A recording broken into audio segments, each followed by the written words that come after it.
Good afternoon, everyone. Man, this is a sparse crowd today. End of the week, August. Everyone's getting tired. Let me start with some brief opening remarks. This weekend, on August 10th, marks 2 years since Mahmoud Habibi and Ryan Corbett were taken captive in separate incidents in Afghanistan. That's 2 years that they have been separated from their families. We are deeply concerned about the well-being of Americans unjustly detained in Afghanistan, Mahmoud, Ryan, and George Glesman, and raise their detentions in every engagement we have with the Taliban. Bringing them home will continue to be a top priority for the United States as we work to obtain their release. The Biden-Harris administration is committing to bringing home every unjustly detained American overseas, and we have a track record of doing so, as you all saw just last week. Over the past 3.5 years, we have brought home over 50 Americans who have been unjustly detained, and our efforts will continue until all of those who have been detained are reunited with their families. With that, Sean? Sure, unless anybody wants to follow up on that. I do, Go ahead. actually, if you Yeah. don't mind. No, please, Just please. directly on your topper. So first, every engagement you've had with the Taliban, can you say how many engagements there have been with the Taliban? No, I'd have to take that back and we have, as you know, from time to time, engaged with them at international fora, and in every one of those engagements we raise, among other issues, the need for them to release the Americans that they are unjustly detaining. Okay, the frequency of those interactions, I think, would be of interest to these Yeah, families. I'm happy to take it back and get it to you. And on Ryan Corbett in particular, I mean, Ryan's wife, Anna, has spoken publicly in recent days about how difficult it has been for families to learn of possibly disparate levels of attention. Painstaking diplomacy, I think, were her words, to detainees whose profiles may not have reached the level of attention that, for example, the detainees who were being held in Russia had. So is it fair to say that these cases in Afghanistan have gotten less attention, fewer resources by comparison? Absolutely not. So let me say two things about that. Number one, we don't determine the level of attention that cases get from the press. I think you know that the media covers some cases more prominently than others, but we control the level of attention that we commit on behalf of the United States government. And I can tell you that we are absolutely committed to bringing home Ryan Corbett and the other detainees wrongfully detained in Afghanistan, as well as detainees wrongfully held all around the world. And the Secretary has spoken to Ryan Corbett's wife. I know she was here just this week and met with Ambassador Thomas Greenfield, met with Roger Carstens, the SPIHA. We engage with the family all the time and continue to work through our diplomatic efforts to try and bring them home.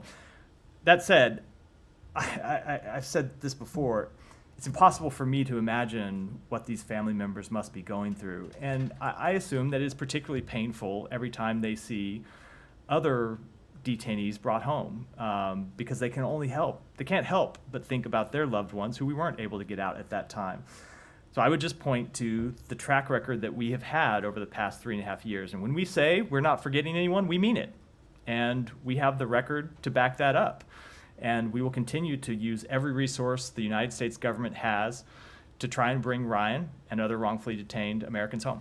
I recognize it's a different spokesperson in a different building, but Anna in particular has been pained by the fact that she hasn't been able to secure a second meeting with Jake Sullivan, despite a promise he apparently made to meet with her before the State of the Union if Ryan wasn't free by then, nor has she been able to meet with President Biden. I don't know if you're in a position to say whether state steps in those instances or... So I certainly can't speak for the schedules of principals not in the State Department, but I know that Jake Sullivan has met with her before.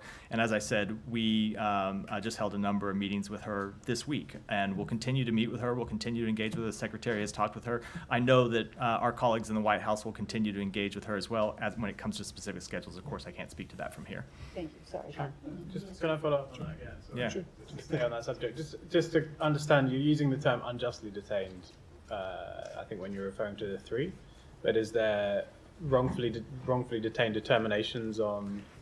There are wrongful. We have made determinations that Ryan Corbett and George Glesman are wrongfully detained. That's not a determination we have yet made with respect to Mahmoud Habibi, which is not to say we're not working to try and secure his release. We are working to try and secure his release. Oftentimes, we can't make a wrongful detention determination because we don't have access to certain types of information or because the situation is unclear.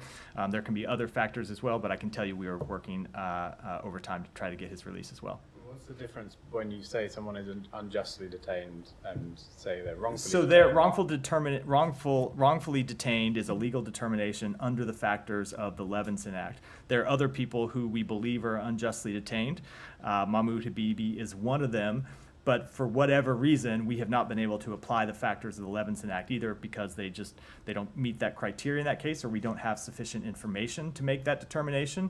But we still have information to believe that it's an American citizen that ought to be released, and we try to get them released, and that's what we're doing with Mahmoud Habibi. Sure, let's go to the Middle East. Sure. Lots to discuss, but could I actually start with Norway, Israel and Norway? The Israelis have revoked the diplomatic status of a number of Norwegian diplomats accredited for the Palestinian Authority. This obviously after Norway, along with Ireland and Spain, recognized a state of Palestine. The U.S. has good relations with Israel and Norway. Do you have any comment on this? We have good relations with both of them, as you point out. I think I would just say that Norway has a long history of playing a productive role when it comes to engaging with the government of Israel and engaging with the Palestinian Authority, engaging with the Palestinian people. If you look at their role in helping mediate the Oslo Accords, if you look at their role just this year in helping facilitate the release of tax revenue to the Palestinian Authority, they have long played an important role, and we think it's important that they continue to be able to play that role in talking both with the PA and with Israel. We don't think steps to prevent them from playing that role are particularly helpful, and we'll continue to engage with both countries. Has the United States engaged specifically with Israel on this? So that, I'm not aware of any specific conversations. We may have had them in the embassy. I'm just not aware of any. to put it a bit more directly, would the United States hope that Israel takes back this step? So I'm not going to speak to that. We always believe that diplomatic engagements are important, diplomatic relationships are important, and we have seen that diplomatic relationships between Norway and Israel have been important, and that it's been important that Norway be able to communicate with Israel and the Palestinian Authority, and we think that the productive role they can continue to play, and we would hope that they would be able to do so. Sure. Follow up on that real quickly. Go ahead. Yeah. Are you worried that that's going to that this is going to lead to a dissolution of this agreement that you have about I don't have Palestinian tax I payments? don't have any specific concern about that at this point. Obviously, it's something that we'll monitor over the days to come. We have seen tax revenue continue to be transferred. I believe some was just transferred either today or in the last few days, and it's important that that revenue continue to be transferred. It is, as we've said a number of times, ultimately money to which the PA is entitled. So it's something we'll continue to monitor. Go ahead. Well, I was going to go through the front, but I've already come to you, so I should go I to know, Saeed. I'm But sorry. Well, go it's ahead. Middle East specific. Go I'm ahead. happy to wait Go if ahead. others. No, go ahead. Go ahead. One, does the U.S. have any indications from its diplomatic conversations that Iran is rethinking any part of the need to retaliate for the strike on Haniyeh? So two things to that. One, I'm not going to speak to our private diplomatic conversations. I'm certainly not going to speak to what Iran may or may not be planning, other than to say, as we've said for several days now, and it's been the focus of our diplomatic engagements, is we continue to make clear to Iran that they should not escalate this conflict, they should not take any further escalatory steps if those steps are not in their interests, they're not in the interests of the wider region, and that is a point we will continue to impress in all of our diplomatic engagements in the region.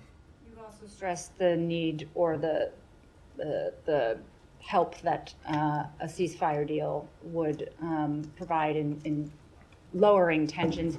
Is it clear to the U.S. how persuasive the prospect of a ceasefire deal is to the Iranians? Is the appeal of a deal greater than the need to retaliate? So, again, I don't want to speak for the Iranians or try to make an assessment about what is convincing to the Iranians or what is compelling to them or what's going to go into their mind when they make their decisions.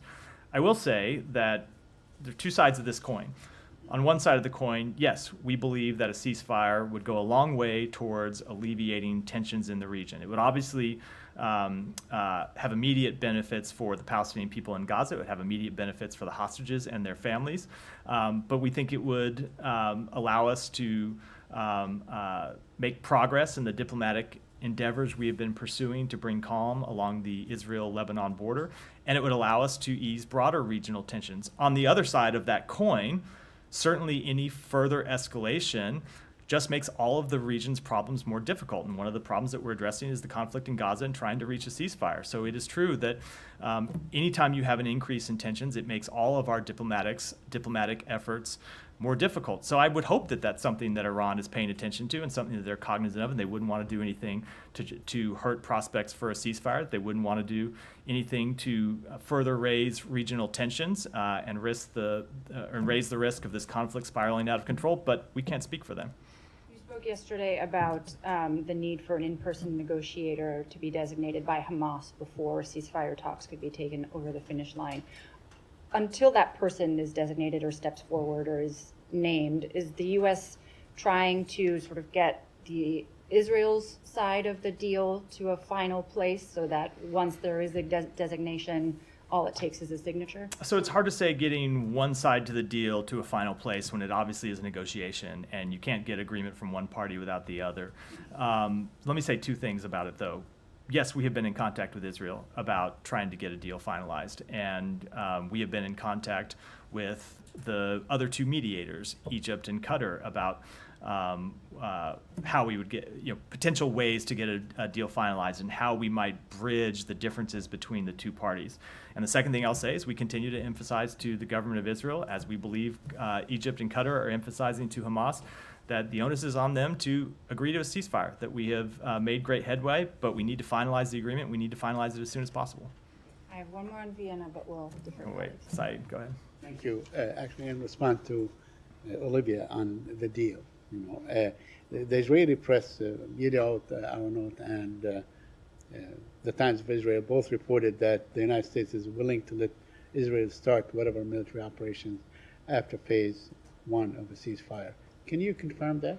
No, I can't. I don't know to what that's referring. Obviously, we've spoken to the framework of a deal a number of times, and the framework of the deal is that there is a 6-week ceasefire that would be agreed to once the deal is finalized. And before that 6-week ceasefire ends, we would enter into further negotiations to try to extend it and try to get into phase 2 of the agreement.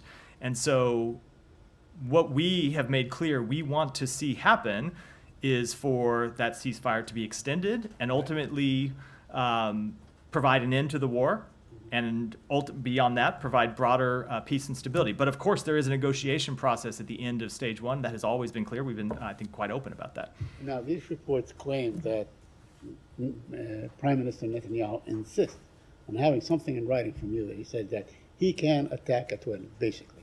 That this is a condition that he will not budge from.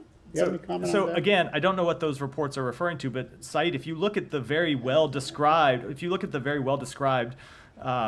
architecture of the agreement, there is a negotiation process at the end of phase one that you have to go through and you have to reach to get to phase two. I think that's been quite clear, and it will require, as has been true for getting to just getting to where we have before. Of course, that'll be a negotiation, and Israel will want to make sure that its interests are protected in that negotiation. But we have been very clear that we want to see this ultimately lead to an end to the war. By all accounts, the negotiations right now are not moving or frozen or whatever, on hold. But Hamas said that, or Sinwar said that they want to go ahead with the ceasefire talks. Does that change in any way the pace of what's going on? So I am not going to get into an underlying discussion about the negotiations themselves, other than to say that certainly we want to see them finalized. And finally, I wanted to ask you about the administration is being sued by Israeli settlers whom you have imposed sanctions on. How do you handle a situation like this? And especially, this morning, Mr. Netanyahu told the settlers that he is going to do everything possible to reverse those sanctions. In fact, he promised them that he will do that. So on our underlying policy, we've been quite clear about that policy and the reason for it. But when it comes to the litigation itself, I have to, of course, defer to the Department of Justice to speak to That is it. not going to, let's say, to sway the decision one way or the other. The fact that there may be some legal So ramifications I'm not. for So this. let's be clear. I'm not in any way going to comment on litigation because, as Okay, I've said before, when I was at the Justice Department, I didn't like it when people at the State Department podium commented on it. So I'm going to try to respect that equity. That said, we have been quite clear that we expect Israel to take actions to crack down on settler violence, and if they don't, we will. We have taken those steps, and we will continue to do so as appropriate. Just to clarify, I'm asking policy question, not that. Yeah. Well, that's why. Hold on. That's You why. are not- you That's are- why I answered on the policy grounds without speaking to the legal case. Thank you. Could I just follow up Yeah. briefly, just one more on the IOC? So the OIC. I was going to say what I was going to say. But I didn't know. I wasn't aware we'd gotten a question about that yet. Exactly. Although there was some issue with China and the U.S. on the Olympics. But I was just going to ask the statement from the Organization of Islamic Cooperation on the killing of Hani. Does the United States have a take on that? They're basically criticizing the killing, saying that it wasn't wasn't supportive of the region. Do you have any read about what came out of the meeting, whether it was at all helpful for the U.S. goals in de-escalating? So I don't want to speak to the meeting in specific, other than to say, look, as we have made clear, we were not involved in his death. We were not aware of his death before it happened.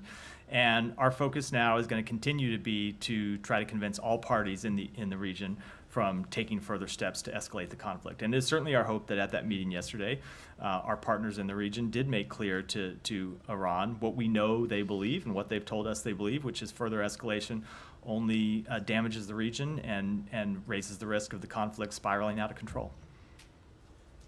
Yeah. Come back to the actually just to follow up on Saeed's question. So if the State Department is sued, you won't comment.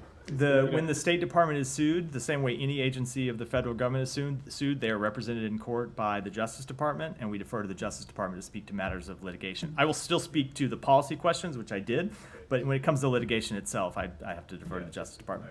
It's a lawsuit against this department, but yeah. That And, makes sense. I'm going to let our attorneys speak for us, which is always good advice. And just to follow up on the hostage talks, ceasefire talks, there's some reporting from the National in the region that Yahya Sinwar, after being appointed as the new head of Hamas, has sent a message through the Egyptian mediators of his kind of position on the talks, saying he's got his firm position is that there should be a full Israeli withdrawal from Gaza. He wants the release of high-profile detainees. He's against the deployment of a multinational force. So these are things that I think the U.S. Some of those things the U.S. has been in support of. It seems to suggest that he's going to have a stronger, or potentially there could be an even more difficult approach by Hamas to the negotiations. Have you been sort of informed by the Egyptians of a message coming from Sinwar to the negotiating team there about any new position or new approach? Look, I'm not going to negotiate in public at all. But I will say one thing that was true before the death of Haniyeh and remains true today is that Sinwar was ultimately the decider when it comes to questions on these talks. And so whether he is sending messages directly or sending messages through intermediaries, he has always been the person who would decide whether Hamas agreed to a ceasefire or not, and under what conditions they would agree to a ceasefire. So we don't believe that has changed. Yeah. Vienna? Yeah. Yeah, go ahead. So on the foiling of an apparent ISIS terror plot targeting a Taylor Swift concert in Vienna, did the State Department have visibility in advance of that plot? So that it might happen? So I will say that we are in touch with the Austrian government about this. They have said it's an ongoing investigation, so I will leave it to them to speak to the details of that investigation. Obviously, the safety and security of Americans overseas is our #1 priority. We have been in contact with the Austrian government about this matter. As a general case, we do share information with our allies and partners about terrorism activities, just as they share information with us. That's not to speak to this specific case, but just as a general practice that we always try to work with our allies and partners about information that we may have that's of concern or that they may have that's concern to us, and we'll continue to do that. Well, and publicly reported that the plot was disrupted on the basis of U.S. intelligence that was conveyed to the Austrian authorities. So I'm just curious whether the department was also apprised of that kind of intelligence, given so many U.S. citizens might have been put at risk. So I certainly wouldn't want to speak to or confirm any kind of intelligence information. We have been, and when I say we, the broader United States government has been in touch with the Austrian government. The State Department has been in touch with the Austrian government. And I think it's important to say one other thing about this, which is we do commend the very swift action that they took to disrupt what could have quite obviously been a very serious incident. Ahead of the tragic attacks at Crocus Hall in Russia, the State Department did issue a security alert to U.S. citizens to avoid large gatherings for 48 hours. I guess it's contingent on the question you haven't answered, which is whether you knew that this was a possibility, why an advisory, a similar advisory, wouldn't have been made in this case. So obviously I can't really speak to that without getting into the underlying details, which I very much can't do. I will say that we take very seriously our duty to warn American citizens about threats to their safety and security overseas. And when we have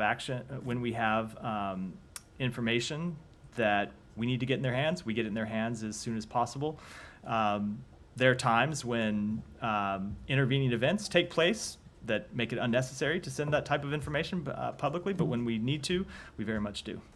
Okay, and are there any specific resources at this stage being offered to Americans who are still in Vienna, who are concerned they might be at risk? Is the department coordinating any resources, offering any messaging to, again? So we would encourage all travelers to Austria, just as it's true that we encourage all travelers anywhere in the world to enroll in our STEP program. So if we do have relevant information to them and their particular safety situation, they get it as soon as possible, and we would encourage travelers to Austria to do that. But that said, I want to be very clear: Austria remains a level 1 country.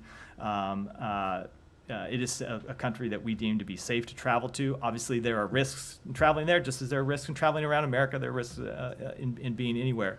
But it is a country that's safe to travel to. We work closely with Austrian law enforcement authorities, and they did an incredible job in disrupting this plot, and I think that ought to be remembered. So. Tangentially related to Russia, next week we're coming up on the anniversary. I never know where this is going to go. Whenever I hear tangent, I'm always wondering Well, how big the tangent's going to be. Because I've got not you, I've gotten some big ones. I don't think it's too far of a stretch, but you can disagree with me. We're coming up next week on the anniversary of Austin Tice's being taken in Syria. Wondering if the prisoner swap last week with Russia created any, I don't know, movement or potential movement on his case. I never want to speak to the details of underlying cases from the podium, just because they're all incredibly sensitive.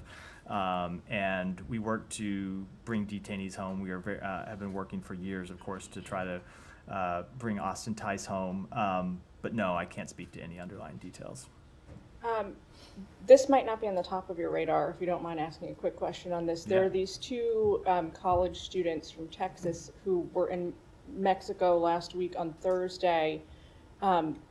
They're both safely back in the U.S. now, but their doctors treating them in Dallas think that they were poisoned by synthetic fentanyl while in Mexico at a hotel where they were staying. I did manage to get if you have no idea what I'm talking about, just tell me. But I did manage to get a statement from you guys telling us that at least state's aware of the case. I was just wondering, so they're back here in the U.S. receiving treatment. I know the embassy helped them sort of escape this Mexican hospital that was trying to extort them.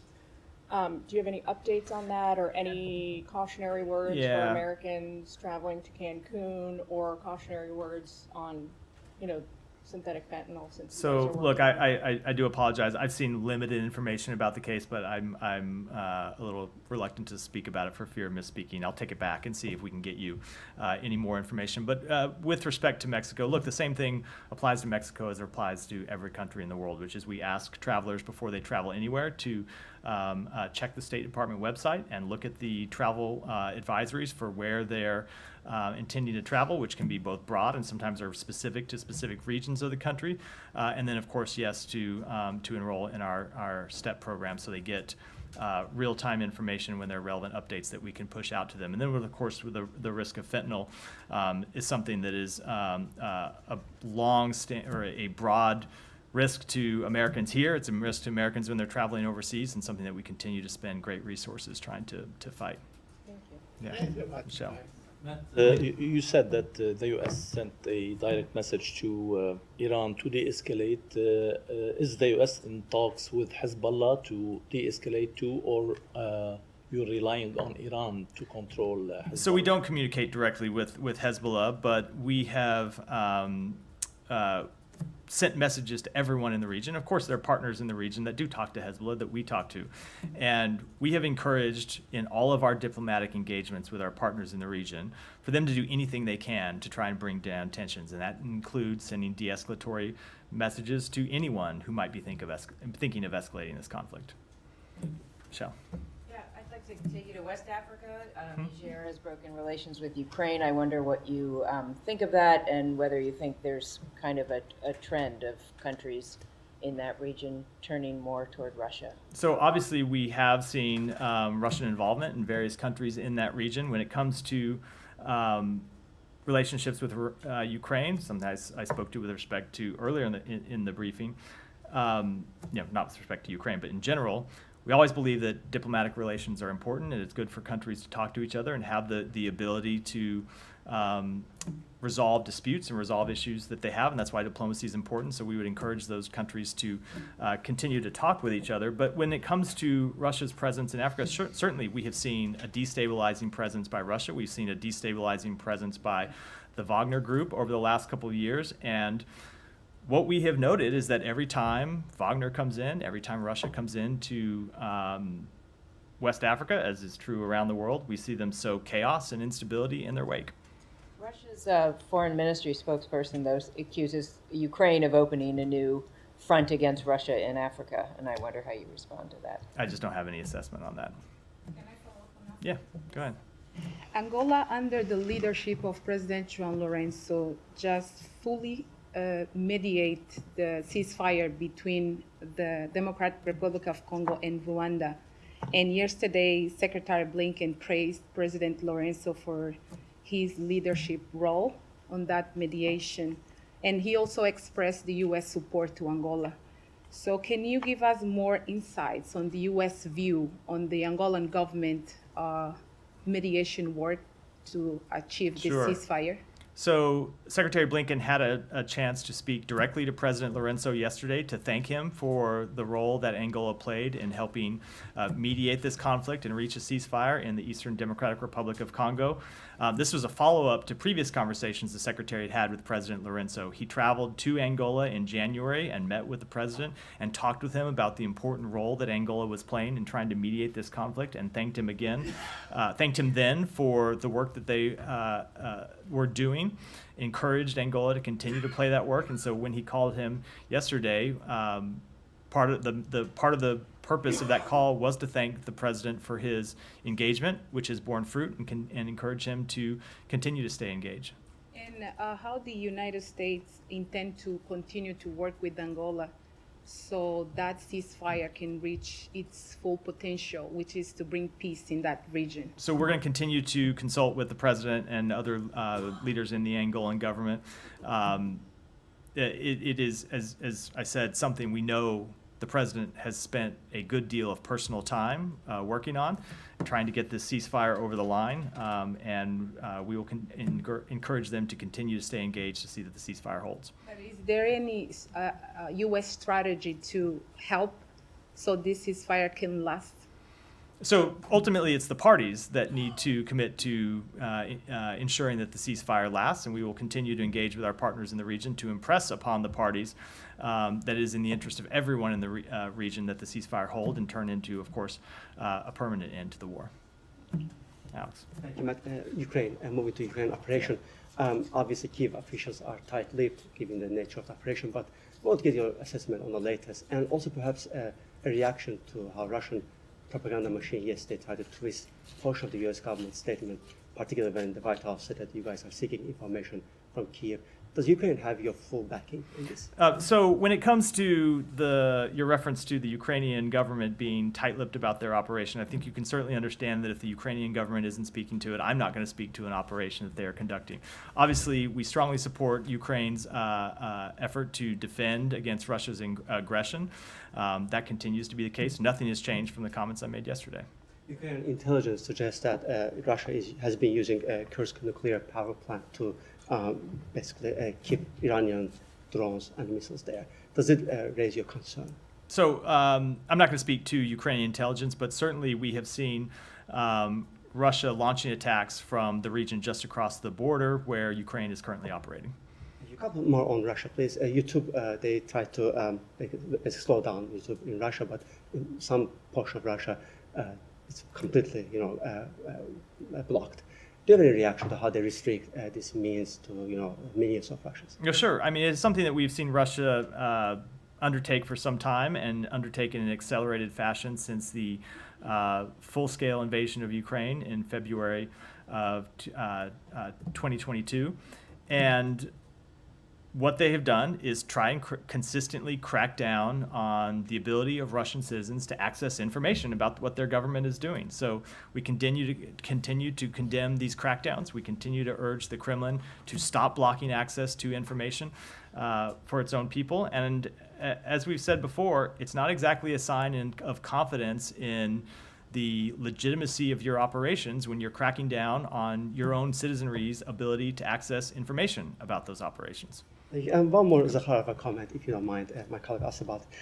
She today also spoke about your policy on South Caucasus. I'm going to quote her, not to dignify what she says, but the quote says that the U.S. is promoting a destructive agenda in the South Caucasus with the main goal of dividing the region and destroying Russia's historical ties with its neighbors. Is that your policy? Is that a good So characteristic? when you referred to it referred to that quote as coming from my colleague, I thought you were starting with someone from the State Department. And now I hear it. I think very much. I think very much you were not. Again, so we often hear these quotes from the Russian government. I wonder who they're talking about, because the quotes that you hear from them describe Russia's own destabilizing activities in the region. It is, and I would remind the entire world that it is Russia that has invaded its neighbors, that it has occupied its neighbors' territory and continues to conduct war against its neighbors. Time. Follow up on the Kursk region offensive. Can you give us an example of a Russian attack that was launched specifically from this area that the Ukrainians have No, gone into? I am not going to speak to those from here, but speaking to that region, we have seen Russia launch attacks from the region. Like, from the border town that the Ukrainians have I'm not pushed going to into, get I'm not going to. It's just something we do in the State Department. We never speak to like specific strikes. I'm not going to speak to any specific town or specific area, but in the region where Ukraine is operating, yes, we have seen Russia launch attacks from there. And you say the policy hasn't changed. Earlier, when the policy was initially announced, I think a lot of people, it sounded a lot more limited, and it's described by the Pentagon as this is about the ability to fire back when fired upon. In this case, whether it's right or wrong, Russia has obviously invaded Ukraine and crossed its borders. But the policy was that U.S. weapons initially weren't to be used across the border. That policy was relaxed with the caveat that this is for firing back when fired upon. Has Ukraine been fired upon from this area that's sort of caused them to launch this offensive? So I will not speak to why they launched the offensive. That is for the Ukrainian government to speak to when it comes to their decision-making around this offensive. But the policy that we announced was to allow Ukraine to respond to attacks coming from just over the Russian border. And yes, in the area where they are currently operating across the Russian border, we have seen attacks come from there. Good. Back to the Middle East, Yeah. Matt. Wall Street Journal is just reporting that the U.S. has warned Iran that its government and economy would suffer a devastating blow in case it retaliates against Israel. I was wondering if this is necessary, if it's necessary to go that far to hurt the economy, which typically and naturally affects the people, to deter Iran?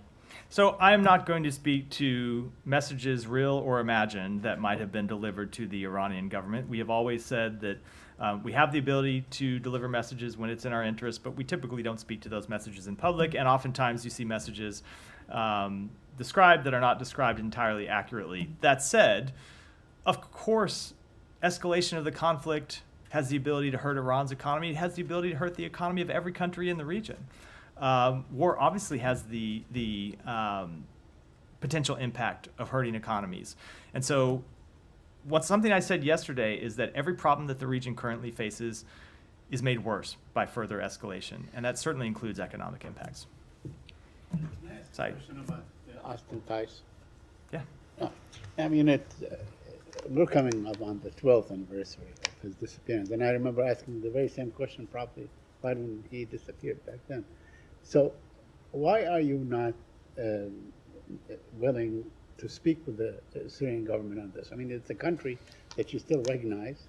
You have not, and they claim they don't know anything about him, but So I assume that if you probably work with them, they probably could find out what happened. Saeed, I will say that we are taking every step that we believe is productive to try and secure his return. We don't speak to all those steps publicly, don't speak to most of those steps publicly, but everything that we believe can be productive in securing the release of any wrongfully detained American, we try to take.